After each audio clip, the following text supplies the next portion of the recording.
तो ये क्वेश्चन करते हैं, coefficient of x to the power 11 in the expansion of, ये टर्म दे रखी है अपने को। अच्छा, नॉर्मली इस तरह का एक्सप्रेशन कहीं अपने को दिखता है तो हमारा फर्स्ट इंस्टिंक्ट क्या होता है, भाई इसको हम सिंप्लीफाई कर लें। और इस सिंप्लीफाई कर लें मतलब दो ब्रैकेट यदि मर्ज हो जाएं आपस में, है ना, या किसी को इस तरह से हम एक्सपैंड कर सकें या कुछ कर सकें ताकि, है ना, एक्सप्रेशन थोड़ा सिंपल हो जाए, तो है ना उसी का हम ट्राई करते हैं। बट इस वाले एक्सप्रेशन को आप देखें, इसमें सिंप्लीफिकेशन का कोई स्कोप दिख नहीं रहा है। ठीक है, इस एक्सप्रेशन को मैं लिखता हूँ 1 plus x square raise to power 4 1 plus x cube raise to power 7 into 1 plus x to power 4 raise to power 12। Simplification का स्कोप नहीं है और हमको क्या निकालना है, पर हमको क्या करना है भाई, हमको तो केवल coefficient of x to the power 11 से ही मतलब है। तो इसको करने का केवल एकमात्र ऑल्टरनेटिव क्या है भाई, इसको एक्सपैंड करके और मल्टीप्लाई करके हम देखें, है ना, कि x की पावर 11 जो है वो किन किन टर्म्स के मल्टीप्लिकेशन से आती है ना। ऑब्वियसली, है ना, लंबा सा प्रोसेस है, तो उस प्रोसेस को हम उस तरह से करें ताकि गलती जो है वो मिनिमम हो। ठीक है, क्योंकि मतलब ऑब्वियसली ये मल्टीप्लिकेशन जो है वो काफ़ी लंबा सा आएगा, तो हमारा प्रोसेस ये रहे कि मिस्टेक नहीं हो उस पूरे प्रोसेस में। ठीक है, ये चीज़ मैं पहले भी बोल चुका हूँ एग्जांपल्स में भी कि इस तरह के केसेस में पहला तो ये कि हम एक्सपैंड ना करें, है ना। एक्सपैंड करेंगे तो बिल्कुल, है ना, एक तो पूरा पेज भी भर जाएगा, बहुत लंबा सा एक्सप्रेशन आएगा और कई एक्सप्रेशन तो हमारे काम में भी नहीं आएगा। ठीक है, तो इसको एक्सपैंड ना करें, हम केवल x के पावर्स को लिख लें ब्रैकेट में। ठीक है, तो फर्स्ट टर्म में x के जो पावर्स जो आएंगे, है ना, केवल उसको मैं लिखा, x का पावर तो 0 आएगा, है ना, यहाँ पे x स्क्वायर है तो x की इवन पावर्स आएंगे केवल, फिर एक 2 आएगा, 4 आएगा, 6 आएगा और 8 आएगा, x के यही पावर्स आएंगे। ठीक है, और इन पावर से रिलेटेड यदि r की वैल्यू अपन यहाँ पे लिखें तो r की वैल्यू कहाँ से कहाँ वेरी कर रही है ना, 0 से लेकर 4 तक वेरी कर रही है। ठीक है, आर की वैल्यू अपन यूज करेंगे कोएफिशिएंट निकालने के लिए।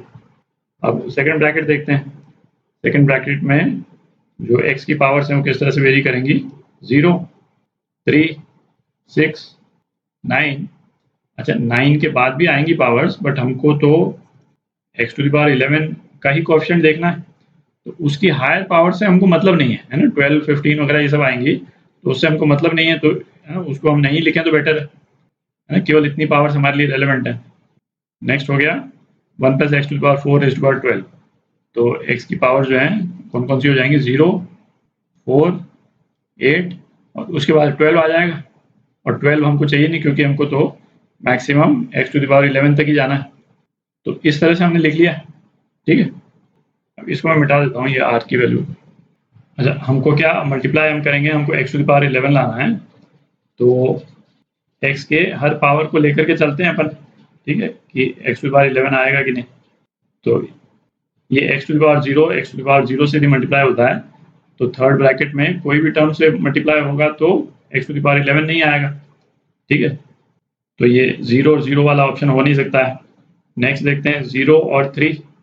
ठीक है, फर्स्ट ब्रैकेट का 0, सेकंड ब्रैकेट का 3, तो हम देखें थर्ड ब्रैकेट का यदि 8 का पावर यदि हम ले लेते हैं तो 11 आ जाता है। तो एक ऑप्शन तो हमारे पास में ये आ गया, 0 पावर पहले का, पावर 3 सेकंड का और 8 का पावर थर्ड ब्रैकेट का। ठीक है, सेकंड टर्म देखते हैं 2, है ना, 2 यहाँ पे हो, 0 यहाँ पे हो, तो यहाँ तो केवल इवन पावर्स हैं, पॉसिबल नहीं है। फिर 2 यहाँ हो, 3 यहाँ हो, तो हमको यहाँ पे क्या चाहिए, 6 चाहिए। ठीक है, 2 का पावर यहाँ, 3 का पावर सेकंड ब्रैकेट से, तो यहाँ पे 6 का पावर चाहिए जो अवेलेबल नहीं है। ठीक है, तो वो भी नहीं हो सकता है।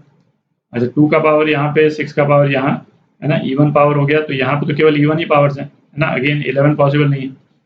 फिर 2 का पावर, फिर 9 का पावर, है ना, 2 और 9 ये 11 तो हो ही गया, तो थर्ड ब्रैकेट से हमको केवल 0 पावर चाहिए, है ना, हमको x टू द पावर 11 आ जाएगा, तो 2 प्लस 9 प्लस 0, है ना, एक इन टर्म से आ जाएगा x टू द पावर 11 हमारे पास में। तीसरा देखते हैं 4, है ना, 4, 0, यहाँ तो केवल इवन पावर्स हैं, पॉसिबल नहीं है। 4, 3, 7, है ना, 7, और यहाँ से 4 यदि हमको मिल जाएगा तो 11 हो जाएगा, तो 4 प्लस 3 प्लस 4, यहाँ पे भी हमको 11 x टू द पावर 11 का पावर मिल रहा है। 4 की और कोई पॉसिबिलिटी है नहीं। अच्छा 6 देखें, है ना, 6 को 0 के साथ में, यहाँ केवल इवन पावर्स हैं, पॉसिबल नहीं है। 6 को 3 के साथ में, है ना, 9, यहाँ 2 अवेलेबल नहीं है। फिर 6 को 6 के साथ में, है ना, फिर उसके हायर पावर से तो मतलब ही नहीं, क्योंकि वो x⁻11 से एक्सीड कर रहा है। 8 को देखें, 0 के साथ पॉसिबल नहीं है। 8 का 3 के साथ में, है ना, ये पॉसिबल है। 8 3 11 हो गया, और यहाँ 0, 8 3 प्लस 0, है ना। तो आप देखें ये 4 पॉसिबिलिटीज में हमको x⁻11 मिल रहा है। तो इन चारों केसेस में जो कोएफिशिएंट्स हैं वो अपन निकाल लेते हैं। तो अच्छा इसमें क्या r की जो वैल्यू है ना, जिससे अपन कोएफिशिएंट निकालेंगे, उसका जरूर ध्यान रखें। यहाँ पे किसी भी पावर की जो पोजीशन है ना, इसमें पोजीशन जैसे उसके पोजीशन से एक कम होगा r, है ना, ये चीज जरूर ध्यान रखें। तो 0 में क्या है, r की वैल्यू 0 है। तो ये 0 पावर वाली टर्म जो है फर्स्ट टर्म है, तो r की वैल्यू 0 है, तो क्या हो जाएगा 4c0 इंटू ये यहाँ पे सेकेंड टर्म है, r की वैल्यू 1 हो जाएगी। तो n कितना है यहाँ पे 7c1 इंटू 12c2, है ना। 8 जो है वो थर्ड प्लेस पे है, सेकेंड वाला। इसी तरह से आप कर लें, है ना, ये 4c1 into 7c3 into 12c0, तीसरा 4c2 into 7c1 into 12c1। r की वैल्यू का ध्यान रखें, है ना, जैसे 8 है तो 8 के लिए r की वैल्यू क्या हो जाएगी 0 1 2 3 4। तो ये क्या आ गया 4c4 इंटू 3 के लिए r की वैल्यू 1 है, 7c1 इंटू 0, r की वैल्यू 0, 12c0।